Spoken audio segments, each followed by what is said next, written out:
Explain the voice. आज हम आप लोगों को वॉइस का एक्सप्लेनेशन देंगे बेटा। उम्मीद है कि आप लोगों को अच्छी तरह से समझ में आएगी।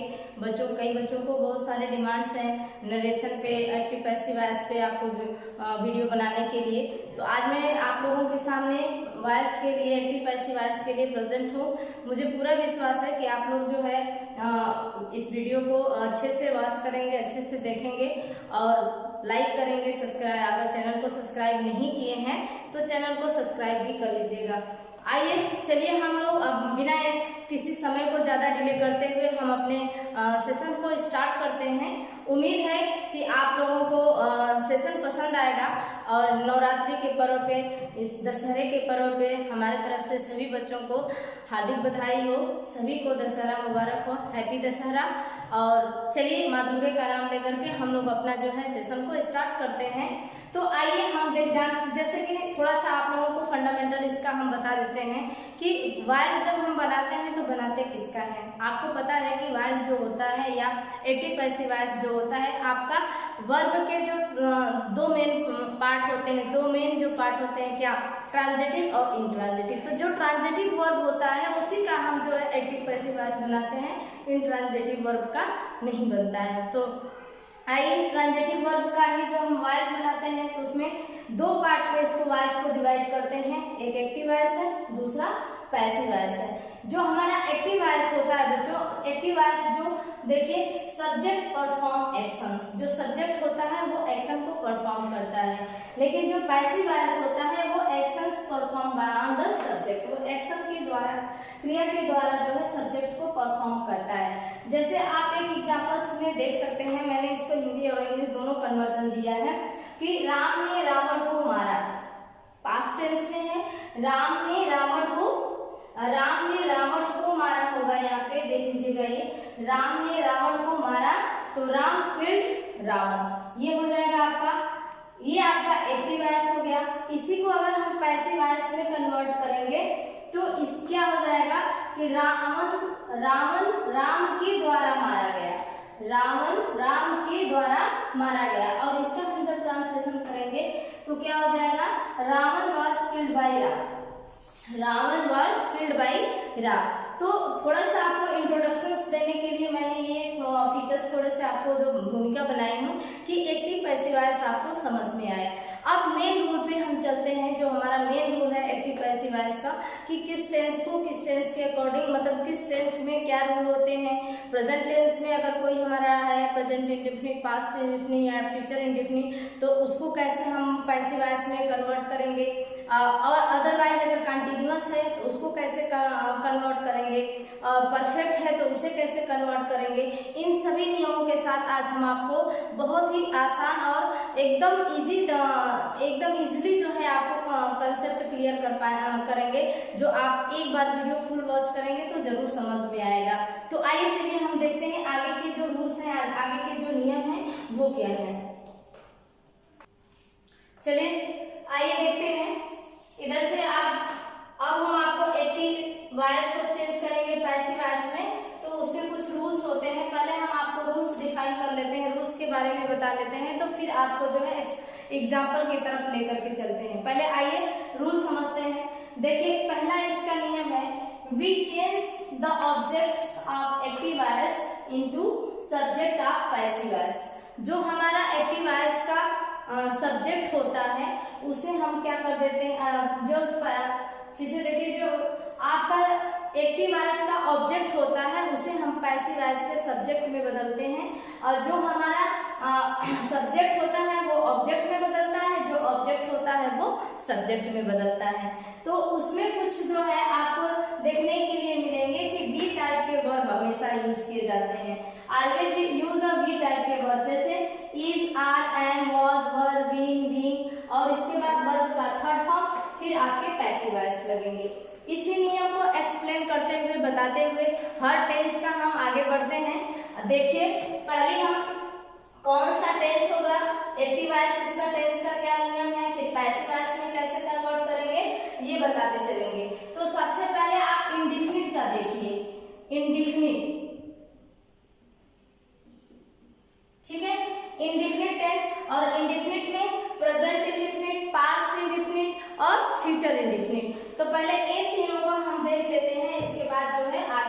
चलते हैं। तो अब पहला आपने क्या देखा, present indefinite, present indefinite tense. इसके रूल क्या है, प्रेजेंट इंडेफिनिट रूल क्या है, सबसे पहले अगर आप एक्टिव वॉइस की बात करते हैं तो इसमें सबसे पहले सब्जेक्ट होता है, सब्जेक्ट के बाद आप वर्ब का फर्स्ट फॉर्म लगाते हैं या फिर हेल्पिंग वर्ब पहले भी लगते हैं, यस या ईएस फॉर्म होता है, देन वर्ब का फर्स्ट फॉर्म होता है, इसके बाद क्या होता है, ऑब्जेक्ट होता है। ठीक है, ये आपका क्या हो जाएगा, एक्टिव वॉइस के प्रेजेंट इंडेफिनिट का नियम हो गया। अगर हम इसका पैसिव वॉइस बनाएंगे बच्चों, तो पैसिव वॉइस बनाएंगे तो जैसा कि हमने आपको बताया है कि जो ऑब्जेक्ट होता है वो पैसिव वॉइस का सब्जेक्ट बन जाता है और जो सब्जेक्ट होता है वो क्या हो जाएगा, पैसिव वॉइस का ऑब्जेक्ट हो जाएगा। तो आइए देखिए, सबसे पहले हम ये लिखेंगे पैसिव वॉइस का सब्जेक्ट। ठीक, सबसे पैसिव वॉइस का सब्जेक्ट यानी कि एक्टिव वॉइस का ऑब्जेक्ट ही पैसिव वॉइस का क्या बनेगा, सब्जेक्ट बनेगा। और प्रेजेंट इंडेफिनिट है तो इसके बाद तुरंत हेल्पिंग वर्ब लगाएंगे। हेल्पिंग वर्ब आपका क्या आएगा, इज, आर, एम। इन तीनों में से जो है हम किसी एक को अपने सेंटेंस के अकॉर्डिंग रखेंगे। ठीक है, इसके बाद वर्ब का थर्ड फॉर्म आएगा तो वर्ब का थर्ड फॉर्म लगा देंगे, देन बाय लगाएंगे, बाय लगा देंगे और बाय के बाद आपका जो पैसिव वॉइस का ऑब्जेक्ट होगा, पैसिव वॉइस का ऑब्जेक्ट इसको लगा देंगे। आई होप आप लोगों को क्लियर हो रहा होगा। एक बार और देख लीजिए, जब हम प्रेजेंट इंडेफिनिट टेंस का रूल देखेंगे एक्टिव वॉइस में तो आपको सब्जेक्ट होगा, यस या यस फॉर्म मिलेगा, वर्ब का फर्स्ट फॉर्म मिलेगा, देन ऑब्जेक्ट मिलेगा और ऑब्जेक्ट के बाद जब हम इसको पैसिव वॉइस में चेंज करते हैं तो जो आपका पैसिव वॉइस का सब्जेक्ट होता है वो कौन सा होता है, एक्टिव वॉइस का ऑब्जेक्ट। एक्टिव वॉइस का ऑब्जेक्ट जो है आपका पैसिव वॉइस का सब्जेक्ट बनेगा।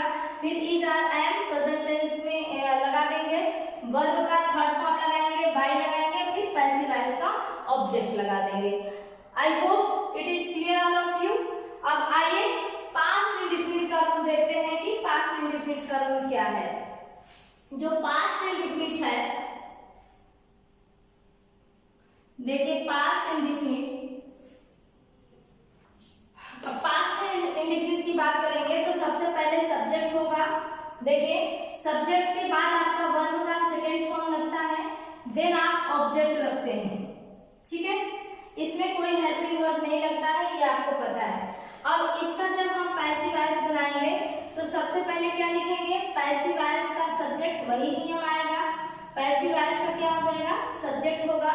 फिर यहाँ पे जो है वॉज एंड वर आ जाएगा, हेल्पिंग वर्ब में वॉज एंड वर लेंगे, वॉज एंड वर्ब के साथ वर्ब का थर्ड फॉर्म लेंगे और वर्ब के थर्ड फॉर्म के साथ पैसिव वॉइस का ऑब्जेक्ट लेंगे, पैसिव वॉइस का ऑब्जेक्ट।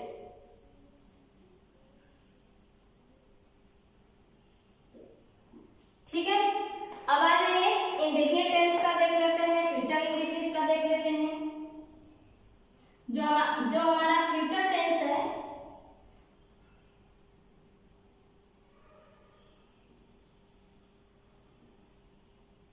जो हमारा फ्यूचर टेंस का इंडेफिनिट है, एक्टिव वॉइस है, वो ऐसे बनेगा, पहले सब्जेक्ट होगा, फिर विल, शैल, विल शैल के बाद आपका वर्ब का फर्स्ट फॉर्म लगता है और वर्ब के फर्स्ट फॉर्म के बाद ऑब्जेक्ट हो जाता है।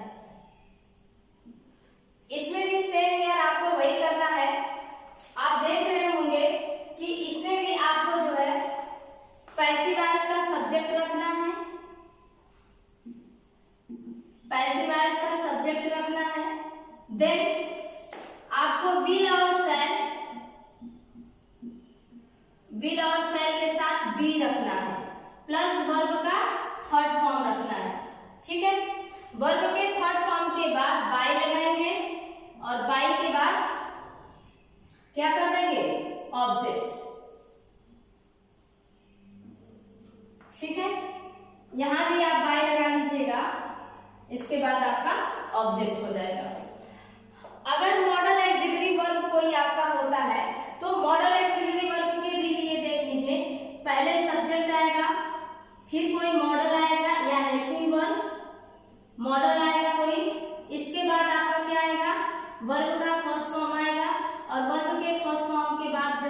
ऑब्जेक्ट आता है। ठीक है, अगर इसे हम कन्वर्ट करते हैं तो सब्जेक्ट पैसिव वॉइस का सब्जेक्ट रखेंगे, पैसिव वॉइस के सब्जेक्ट के बाद हम वही मॉडल ऑक्सिलरी वर्ब को सेम वहीं पे लिख देंगे, मॉडल को ही यहाँ पे सिर्फ लिख देंगे और इसके बाद बी लगा देंगे और बी के बाद वर्ब का थर्ड फॉर्म लगाएंगे, देन बाय लगाएंगे, देन आपको बाय लगाएंगे, फिर पैसिव वॉइस का ऑब्जेक्ट रख देंगे, पैसिव वॉइस का ऑब्जेक्ट रख देंगे। आई होप आप लोगों को इंडेफिनिट टेंस का रूल समझ में आया होगा कि हम आपको बताने की क्या कोशिश कर रहे हैं। अब आइए इसके बाद हम आपको एग्जांपल के पैसिव वॉइस का इंडेफिनिट का जो है एग्जांपल्स बता देते हैं, एक दो समझा देते हैं, इसके बाद फिर कंटीन्यूअस टेंस की तरफ आपको लेकर के चलते हैं। आइए देखिए, पहले एक प्रेजेंट इंडेफिनिट का एग्जांपल देख लेते हैं, फिर आगे हम आपको लेकर के चलते हैं। आगे देखिए, ये हमारा एक्टिव वॉइस हो गया, ये आपका एक्टिव वॉइस है, ध्यान दीजिएगा। एक्टिव वॉइस है ही प्लेज चेस डेली, वह जो है चेस प्रतिदिन खेलता है, यानी प्रेजेंट इंडेफिनिट टेंस है। तो हमने आपको बताया है कि जो आपका एक्टिव वॉइस का ऑब्जेक्ट होगा उसी को हम पैसिव वॉइस का सब्जेक्ट बना लेंगे। तो क्या हो जाएगा, द चेस, क्या लगा देंगे, द चेस। अब इसके अकॉर्डिंग हम अपना हेल्पिंग वर्ब रखेंगे, तो प्रेजेंट इंडेफिनिट है और चेस आपका सिंगुलर है, हमेशा प्ले जो है सिंगुलर में रहेगा तो इज लगा देंगे, और यहाँ प्लेज है तो प्लेड हो जाएगा, प्लेड हो जाएगा। अब ये हमने इतना कर लिया, वर्ब के बाद थर्ड फॉर्म हम बाय रखेंगे, बाय के बाद अब आपको जो है ही क्या है, ये एक्टिव वॉइस का सब्जेक्ट है, तो अब इसको जो हम बनाएंगे तो पैसिव वॉइस का ऑब्जेक्ट बना देंगे। तो यहाँ क्या हो जाएगा, the chess is played by, यहाँ पे हमने डेली छोड़ दिया तो ये बाय डेली हो जाएगा।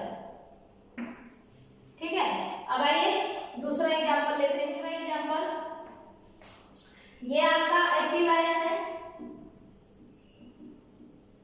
अब एक्टिव वॉइस का ये सब्जेक्ट हो गया, ये वर्ब हो गया, ये दो ऑब्जेक्ट है। अब इस तरह में आप इसको भी अपना पैसिव वॉइस का सब्जेक्ट बना सकते हैं और इसको भी अपना पैसिव वॉइस का सब्जेक्ट बना सकते हैं। तो पहले यू को हम देखिए रख करके पैसिव वॉइस सब्जेक्ट आपका बनाते हैं। पहले हम यू लगाएंगे पैसिव वॉइस का सब्जेक्ट के रूप में, ये आपके पैसिव वॉइस है, पैसिव वॉइस के सब्जेक्ट के रूप में पहले यू आएगा तो ये अपने साथ आर लेगा और टीच का टॉट हो जाएगा, टीच का क्या हो जाएगा, टॉट हो जाएगा। तो ये हो जाएगा यू आर टॉट इंग्लिश, फिर क्या हो जाएगा, बाय मी। ठीक है, देख लीजिए एक बार, you are taught English by me. अगर आप इंग्लिश को पहले रखते हैं सब्जेक्ट के रूप में, इसको भी एक बार रख के देख लीजिए। अगर इंग्लिश को आप पहले रखेंगे तो ये हो जाएगा English is taught to you, you लगा देंगे, English is taught to you by me. इस तरह से आप इन दोनों को एक साथ जो है अलग अलग जो है ऑब्जेक्ट रख करके कर सकते हैं। आई होप आप लोगों को क्लियर हो रहा होगा। एक और एग्जांपल हम आपको दिखा देते हैं, एक और एग्जांपल लेते हैं। आइए देखिए, आइए देखिए, ये पास्ट टेंस का है, पास्ट इंडेफिनिट का, सी बेक केक। ठीक है, तो इसमें केक आपका क्या हो जाएगा, ऑब्जेक्ट है एक्टिव वॉइस का, तो इसको हम क्या ले लेंगे, सब्जेक्ट में। पहले क्या करेंगे, केक। अब यहाँ पे वॉज हो जाएगा, cake was bake, BAKED, bake by. अब सी है तो यहाँ पे हर हो जाएगा। ठीक है, इस तरह से जो है ये आपका पास्ट टेंस का बनेगा। आइए फ्यूचर टेंस का भी आपको हम समझा देते हैं कि फ्यूचर इंडेफिनिट टेंस का कैसे बनता है या मॉडल ऑक्सिलरी वर्ब का कैसे बनेगा। देख लीजिए, आइए एक फ्यूचर टेंस का हमने लिया सी विल कलेक्ट मेनी बुक्स, ठीक है, वो क्या करेगी, बहुत से बुक्स का कलेक्शन करेगी। तो यहाँ पे हम ये देखेंगे कि जो हमारा मेनी बुक्स है ये आपका क्या हो जाएगा, पैसिव वॉइस हो जाएगा, ठीक है, पैसिव वॉइस का सब्जेक्ट हो जाएगा। तो हम सबसे पहले क्या लिखेंगे, मेनी बुक्स कर देंगे, सबसे पहले हम क्या कर देंगे, मेनी बुक्स। अब इसके साथ विल भी आएगा, जो कि आपको टेंस में हमने बता दिया है कि आई और बी के साथ ही शैल आता है, बाकी सबके साथ विल आता है, तो उसके अकॉर्डिंग हम विल लगा देंगे। और इसका नियम है कि इसके बाद हम बी लगा देंगे। और वर्ब का थर्ड फॉर्म तो कलेक्टेड हो जाएगा, कलेक्टेड हो जाएगा, और इसके बाद बाय लगा देंगे, और बाय लगाने के बाद यहाँ विल सी है तो हर कर देंगे। आई होप आपको तीनों इंडेफिनिट टेंस का ये पैसिव वॉइस समझ में आ गया होगा। आज हम आपको केवल इंडेफिनिट टेंस ही बताए हैं, प्रेजेंट, पास्ट और फ्यूचर। कल के वीडियो में आपको कंटिन्यूअस और परफेक्ट दोनों बताएंगे। उम्मीद है कि आप लोगों को पैसिव वॉइस का जो स्ट्रक्चर है, जो आपका रूल है, ये समझ में आया होगा और आप लोग इसे जो है इस टॉपिक को अंडरस्टूड कर पाए होंगे। अगर आपको हमारा एफर्ट थोड़ा भी अच्छा लग रहा है तो प्लीज़ आप वीडियो को लाइक करें, शेयर करें, और चैनल पे नए हैं तो चैनल को सब्सक्राइब कर लें। Thank you all of you.